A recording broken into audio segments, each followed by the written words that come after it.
Salut à tous. Si les problèmes du Gabon se limitaient à nous-mêmes, c'est-à-dire que si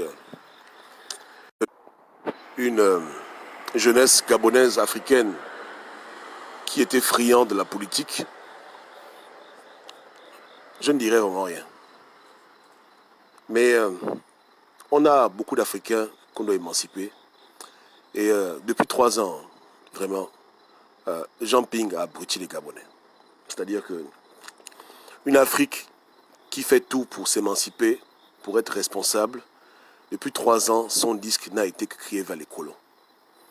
Et ce que je fustige, ce n'est pas le fait qu'il demande aux colons de l'aide, c'est le fait qu'il le fasse publiquement. Il a été quand même à l'Union africaine. S'il veut que la France l'aide, il prend son téléphone et il appelle la France à côté et puis il règle ça au calme. Mais qu'est-ce qui le motive à venir publiquement, venir jouer les chiens et dire à la France qu'il faut nous aider, prendre tes responsabilités? Est-ce que la France est dans un business de responsabilité? Quelle est l'image qu'il renvoie aux jeunes Africains qui se battent pour la souveraineté de l'Afrique, qui se battent pour que l'Africain soit respecté? Tu as été élu au Gabon, mais c'est en public que tu vas demander à la France de t'aider. Est-ce que c'est normal ce genre de conneries? On n'est pas contre, mais c'est des choses qui se font en privé à huis clos. Parce qu'en public, ça détruit les mentalités. Ça montre aux Africains que lorsqu'on a des problèmes, la solution la plus simple pour nous, Africains, c'est de se tourner automatiquement vers Marianne et de ne même pas chercher à notre échelle ce qui est faisable. Depuis le commencement, depuis 2016, depuis septembre, il n'est que dans les mêmes idioties. La France, la France, la France, la France. Et il le fait en public. Donc qu'est-ce que nos jeunes frères, nos enfants au Gabon retiennent de Jean Ping? Que c'est une bordelle de la France. C'est ce qu'on retient. Ce qu'on retient. Tous les présidents parlent avec la France à côté. Je suis convaincu que même en 2016, les chefs d'État de l'Afrique centrale ont reçu des coups de fil de la France. Ils ont appelé la France. Ali Bongo lui-même, c'est ceux qui parlent avec la France. Il parle avec Macron au téléphone. Mais est-ce qu'il vient publiquement faire le lèche-botte d'une puissance coloniale devant les Gabonais? Même si on sait que dans le fond, il faut négocier, mais c'est pas comme ça. Ça, c'est la sauvagerie. Ça, c'est la bordellerie. C'est dommage. Il fait sa politique, mais au passage, il abrutit un peuple. Au passage, il rend les Gabonais plus dépendants de Marianne. Et ce sera toujours comme ça. Surtout que j'ai du mal à comprendre le terme qu'il utilise. Que veut dire prendre ses responsabilités? Ça veut dire quoi? Qu'est-ce que ça veut dire? Essayons un peu de rentrer en profondeur dans ce terme qui est révélateur. Quand il demande à la France de prendre ses responsabilités, est-ce qu'il veut dire par là que c'est la France qui est en charge des élections au Gabon? Et si telle est la question, la réponse, selon lui, peut-être c'est oui. Ok. Aussi, c'est la France qui est en charge des élections au Gabon. Pourquoi depuis 3 ans tu emmènes Ali Bongo? Pourquoi depuis 3 ans, toi et ta coalition, vous amenez les Gabonais à détester Ali Bongo? Si c'est la France qui est en charge, puisque c'est elle qui doit prendre ses responsabilités. Pourquoi on fait une campagne contre Ali Bongo si tu sais que c'est la France qui gère? Alors même, pourquoi avoir été en campagne tout court? Pourquoi avoir pris part aux élections pour après venir dire aux Gabonais qu'il faut que la France prenne ses responsabilités? Attends, mais c'est une blague. Pourquoi depuis 2015, toi et ta coalition, vous n'êtes pas partis en France demander le pouvoir tranquillement au lieu de nous faire perdre le temps dans les élections stupides où les Gabonais sont morts? Donc moi je pense que c'est fatigant. Cette rhétorique-là épuise. Ça épuise. C'est malgré nous qu'on lui suggère de négocier et de le faire à huis clos avec la France. Au Gabon, on s'en fout. Il peut être avec Yamado, moi ça ne me dérange pas. Mais avec Marianne, il doit aller mollo parce qu'on est déjà énervé. On appelle ça faire médecin après la mort. Si c'est la France qui a les clés du pouvoir, pourquoi avant les élections, il n'avait pas négocié avec la France? Il se fout de qui? C'est que j'ai du mal à comprendre même sa logique. Quel est le projet ici? Quel est le projet? Et il pense que lui, il va demander à la France de prendre ses soi-disant responsabilités. Il abrutit les Gabonais. Il abrutit les Gabonais. C'est vraiment de la mauvaise communication et qui va malheureusement marquer beaucoup d'esprit et qui va égarer beaucoup de Gabonais. En un mot, il a réussi à former une génération de lèche-bot, une génération de bectés. Et c'est pour cela que lorsqu'on a un problème au Gabon, nos hommes politiques prennent l'avion pour aller à France 24, à TV5, raconter leur vie. Parce que pour eux, ils estiment qu'au Gabon, ils ne doivent pas se battre, ils ne peuvent pas organiser la rue, ils ne peuvent rien faire, ils doivent toujours aller en France, quémander le pouvoir, et ils le font même publiquement comme des chiens, comme des bordels. Depuis 3 ans, le même refrain, quand même. Mais s'ils voulaient parler publiquement à la France, voilà comment ils devaient s'y prendre. Ils devaient arrêter de jouer à cache-cache. Hein? Ils devaient venir clean pour dire, écoutez, c'est vous qui avez le pouvoir de l'enlever Ali Bongo du pouvoir, je vous demande de le faire. Mais quand il parle, c'est cette teintée d'arrogance, comme si lui, la France va l'écouter. Il est qui pour que la France l'écoute, pour dire que prends tes responsabilités? C'est quoi ce genre de langage? Il fait très mal la diplomatie. Vraiment, Ping Ping, c'est un échec total. C'est un monsieur qui a atteint ses limites. Vous comprenez? Il ne sait pas ce qu'il veut. Et ce qu'il veut ne nous plaît pas quand il fait ça comme ça. Il n'a plus d'orgueil envers les Français. Mais c'est au Gabon qu'il fait les malins. Hein? Pourquoi il ne demande pas à Yamado de prendre ses responsabilités depuis 3 ans? On n'est pas quand même condamné à toujours attendre tous les Blancs. Et aujourd'hui, on est obligé de négocier avec la France à cause de lui. Nous, on ne voulait pas négocier. On lui a dit que mets l'argent dans la rue, organise les Gabonais, ne va pas aux élections, paralysez le pays, faites la guerre économique, pour ne pas être là en train de supplier la France, mais pouvoir avoir un rapport de force. Non pas que la France va t'exaucer comme Papa Noël, mais que la France se plie à tes genoux. Il n'a pas voulu faire ça. Il préfère dans sa position de bordel, où il est en train de quémander, en train de parler d'une manière vraiment fantaisiste à une puissance coloniale. Il pouvait établir un rapport de force. On lui a dit que boycott des intérêts français. Il a préféré venir raconter des idioties que la France est l'ami historique. Mais est-ce qu'on a besoin de supplier un ami historique de t'aider à prendre le pouvoir si tu as raison? Voilà la vie de Jean Ping. Un désordre organisé. Il a embrouillé les Gabonais jusqu'à... Le cerveau des Gabonais est déjà perdu. Donc d'un côté, tu dis aux Gabonais que la France c'est ton ami historique. Quelques temps plus tard, tu leur demandes de prendre leurs responsabilités. Et depuis 3 ans, c'est le même refrain. On ne comprend plus. Moi, j'ai beaucoup de potes. Je n'ai pas besoin de supplier mes potes pour m'aider. Quand j'ai un problème, je prends le téléphone, j'appelle. Je dis, écoutez, idiot, on dit quoi? Ouais, j'ai besoin de ton aide. Il vient m'aider. C'est ça l'amitié. Mais quand tu supplies quelqu'un, allô, oui, et tu fais ça en public, mais tu parais ridicule, c'est ridicule. Maintenant, demain, quand la France va finalement prendre ses responsabilités et le mettre au pouvoir, il sera le président de qui? Des Gabonais ou des Français? Je vous demande. C'est dommage. C'est dommage et c'est la communication. On peut tout faire, mais il faut savoir s'y prendre.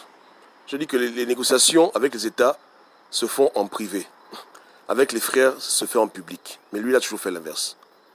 C'est en public qu'il vient supplier la France et c'est en privé qu'il voit les gens au Gabon. C'est ridicule. Il a inversé les rôles. Pourquoi? Parce qu'il est comme beaucoup de nègres.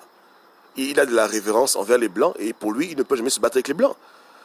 Pour lui, l'homme blanc, c'est Dieu. Il faut se plier, il faut jouer au jeu. Il faut même se rabaisser plus bas que terre. C'est comme nos frangins qui vont devant Hollande et Hollande signe leur livre. C'est les mêmes conneries qu'on voit. Ouais, non, c'est les mêmes idioties. Hein? D'un côté, la France, elle est coupable, mais pas trop coupable. On ne sait plus ce qu'ils veulent.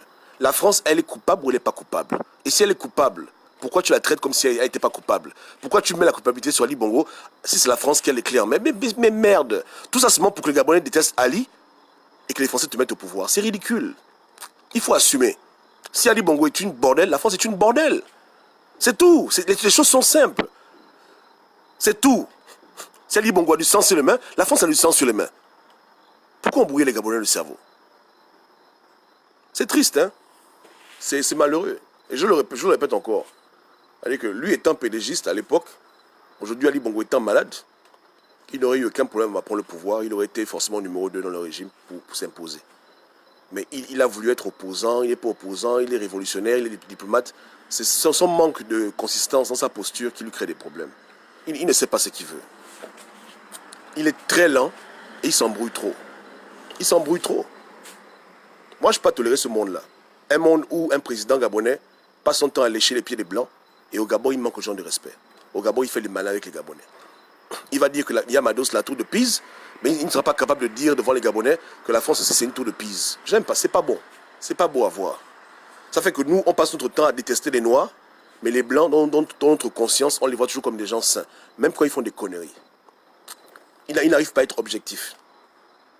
C'est comme ça. C'est dommage. Donc on a une opposition qui est vendue à la France. Elle prend le pouvoir demain. Je me demande comment est-ce qu'ils vont nous aider à être plus souverains. Ils sont toujours là-bas. Toujours ils sont là-bas. Tout le temps. TV5, France 24, la France, il les lèche les pieds devant nous. C'est triste. C'est déplorable. La France n'a rien à foutre des demandes de Jean-Ping. Ce qu'elle veut, c'est ses intérêts, point barre. Et les intérêts de la France se négocient à huis clos. Ça ne nous regarde pas. Tant qu'il ne va pas là-bas vendre tout le Gabon, c'est son problème. C'est tout. Mais cette comédie-là, il faut que ça dure. Il faut que ça cesse du moins. Il faut que ça s'arrête. C'est une véritable honte pour le Gabon. C'est même une honte pour l'Afrique. C'est pas normal. On n'a jamais vu un président d'Afrique se comporter comme ça. Pourtant, beaucoup veulent le pouvoir. On a vu Maurice Kamto. On sait qu'étant avocat international, forcément, il a dû appeler la France. Hein? Mais il ne vient pas devant les Camerounais tous les 2 jours venir dire que la France, la France, la France. Il parle avec eux à côté et puis en public, lui fait son combat, il est même en prison. On a eu Mokoko. Hein? On a eu beaucoup de présidents élus en Afrique centrale. On a eu Tshisekedi. Hein? Mais il n'y a jamais eu un président élu qui est venu autant invoquer la puissance coloniale devant son peuple quand il a gagné les élections. Les gens se battent un peu, ils appellent un peu. Mais lui, il ne fait que ça. Appeler, appeler, appeler, appeler. C'est quoi? Dites-moi un peu. À quoi le Gabon va ressembler quand il sera au pouvoir? Je vous demande. À quoi ça va ressembler? Hein? Il pourra construire les routes, il pourra construire les immeubles, les hôpitaux, mais vous rêvez. C'est pas bon. Tu n'as pas le pouvoir, tu es déjà comme une bolette. Maintenant, tu prends le pouvoir, à quoi tu vas ressembler? C'est triste. Il faut avoir un peu d'orgueil de temps en temps. Il dit que Kamto parle avec la France. Kamto parlait beaucoup de puissance. Mais est-ce que vous le voyez venir faire des déclarations à l'époque, on était libre, que voilà, moi, il faut que la France prenne ses... Non! Il fait son combat. Il a déjà parlé à côté avec les frangins, au téléphone, et puis c'est tout. Mais devant les Gabonais, c'est lui qui met devant. Parce qu'il veut remonter l'amour propre de l'homme noir. Il veut remonter le patriotisme du Gabonais, qui à la fin, du Camerounais, qui à la fin sera le facteur déterminant dans cette lutte. Mais nous, on nous apprend à être des putes. On nous apprend à lécher la France. Plus même que d'autres personnes. C'est qu'il y a négociation et puis il y a lécher les pieds. Là c'est plus négocier, c'est seulement lécher les pieds. Qu'est-ce qu'on a à foutre, mon Dieu? Va parler avec la France à côté. Arrête de montrer aux Gabonais ce sale exemple. Négocie avec eux à côté. Parce que tu n'as pas le plan B. Mais en public, ne les cite pas. En public, fais ton combat. Ils ne sont pas nos dieux. Et on veut se débarrasser d'eux. Moi, je ne le cache pas. C'est le but ultime de se débarrasser de la France. C'est le but. On a beau vouloir négocier maintenant parce qu'on est bloqué, mais le but ultime, c'est qu'ils dégagent notre pays. Donc il faut qu'on arrête d'envoûter les pauvres petits Gabonais, tout le temps avec Marraine comme un point de référence. Demain, il prend le pouvoir, il va dire merci à qui? Hein? Il sera obligé de dire merci à la France. Mais c'est pas un merci qui est cadeau. C'est un merci qui va nous coûter cher. Mais les pinguistes veulent tellement le pouvoir que ça ils s'en foutent. Tant que Ping est président, ils n'ont rien à cirer. Même si le Gabon recule de 50 ans en arrière et que les chaînes du colonialisme reviennent sur nos têtes, ça ne les dérange pas. Ils sont obnubilés par le pouvoir à tel point qu'ils sont prêts à faire n'importe quoi, quitte à sucer les pieds à Macron, quitte à sucer les pieds à Hollande. Voilà nos frères résistants. Et leur président. C'est un problème. C'est un véritable problème. Et demain, quand nos frères panafricains vont se moquer de nous, les gens vont commencer à dire, oh, pourquoi? On négocie à côté. L'image qu'on renvoie est importante. Il nous faut une génération de panafricains. Le but ultime de l'homme noir en Afrique centrale, c'est de sortir des filets de la France et les autres puissances étrangères. Voici le but. Mais là, on est dans une campagne de destruction mentale. Une campagne d'asservissement spirituel. C'est abusé. C'est abusé. Chaque fois qu'il parle du Gabon, il faut toujours qu'il t'amène dans la sauce la communauté internationale et la France. À chaque fois. C'est fatigant. Ce sont des gangsters. Tout le monde le sait. Ce sont des mafieux. Donc pourquoi venir faire leur nettoyage devant les Gabonais? Il ne faut plus qu'il en parle. On ne veut plus entendre ça. Il prend son téléphone, il appelle Macron, il négocie à côté. Il ne faut pas qu'il vienne encore citer la France devant les Gabonais. Ça nous rend nerveux. Hein? Il appelle. Il prend son téléphone rouge, il appelle l'Elysée, il appelle les gars là, il fait ça au calme, à côté. On ne veut pas voir ça. On ne veut plus entendre ce mot-là dans nos oreilles. On est fatigué de ça. Parce que, non, honnêtement, on ne devait pas être à ce stade-là. C'est son manque de compétences qui a fait qu'aujourd'hui, il est obligé de négocier. Mais qu'il fasse ça à côté. À côté. Le Gabonais doit comprendre qui est son véritable ennemi. Et notre véritable ennemi, c'est la France. Point barre, c'est pas Ali Bongo. Et on doit recruter dans ce combat. On doit recruter à long terme. Donc, ce qu'il fait, c'est qu'il nous fait mauvaise pub. Et il aggrave nos problèmes. Il abrutit les Gabonais. Mais bon. Jean-Pierre est quelqu'un de très têtu. Donc, qu'est-ce que je veux dire? Il est aussi entouré de cancres. Il est entouré de personnes qui veulent juste devenir ministres. Ils n'ont pas d'état d'âme. C'est-à-dire que le combat pour l'Afrique ne les intéresse pas. Eux, leur combat de liberté, c'est seulement pour la place d'Ali Bongo. Et ils ont blagué les Gabonais dans leur idiotie. Mais ça ne les dérange pas, eux, d'être esclaves à long terme. Tant qu'ils peuvent prendre la place de l'autre esclave, ça ne les dérange pas. Voilà leur mentalité. Donc il y a un problème là. Il y a un véritable problème. Ils ne sont que dans le court terme. Et pour le court terme, ils sont prêts à vendre leur âme au diable. Et à venir jouer aux putes devant les médias publics. Dire des idioties. J'ai balancé l'article. Hein. 2 officiers français qui ont tué des Gabonais. Et un 3e qui pilotait l'hélicoptère. Et il demande à la France de prendre ses responsabilités devant les Gabonais. Donc il veut nous rendre cons, quoi. Quand les enfants atteignent l'âge de maturité et que tout le monde sait comment ça fonctionne, on ne parle plus du Père Noël. On parle du Père Noël quand les enfants sont petits. L'enfant a 2-3 ans, tu le blagues. Mais quand l'enfant a déjà les yeux pour voir, il peut lire les articles, il ne faut plus parler comme ça aux Gabonais. Les Gabonais ne sont pas des cons. Il faut maintenant que les choses deviennent claires. N'est-ce pas, non? Donc, à défaut de critiquer Marianne, parce que quand tu critiques Marianne, il y a des conséquences graves, il faut se taire. Hein? Il faut parler avec elle à côté, au calme, à huis clos, et c'est tout. Et faire son combat soi-même. Rendre les Gabonais responsables. 2016, ce n'est pas la fin du monde. Voilà mon point de vue. Et ce que j'aurais fait à sa place. À sa place, moi, je n'allais jamais les citer devant les caméras.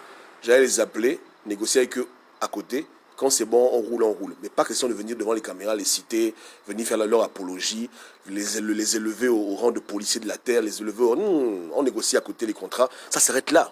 Point barre. Il n'y a pas venir faire le service de la bouche, la machin, la France, aider nous. Puis quoi encore? Hein? C'est quoi ça? Tu vas aux élections, donc tu n'as pas de plan. Donc ton plan, c'est seulement la France. Oh, mais quelle déception. Quelle déception. Oh non, c'est triste. C'est triste. Donc, c'est pas un problème. Que Dieu nous aide. Ciao, ciao.